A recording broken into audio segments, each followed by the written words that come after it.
నేనైతే ఫ్లిప్కార్ట్ నుంచి decorative show pieces అయితే ఆర్డర్ చేశాను. ఇవి చాలా క్యూట్గా వచ్చాయి.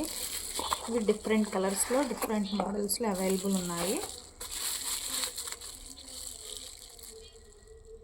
ఇవి మనం కార్స్లో కానీ ఆఫీస్లో అలానే ఇంట్లో కూడా మనం పెట్టుకోవచ్చు. చాలా క్యూట్గా వచ్చాయి.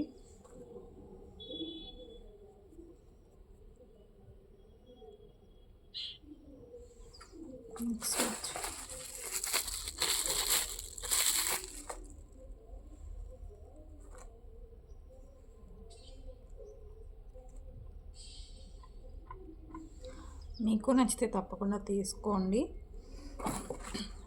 ఇవి చాలా రీజనబుల్ ప్రైస్ అన్నమాట. 160 రూపీస్కే వచ్చాయి. నచ్చితే తప్పకుండా తీసుకోండి. అలానే ప్లీజ్ లైక్ చేయండి, షేర్ చేయండి. బాయ్.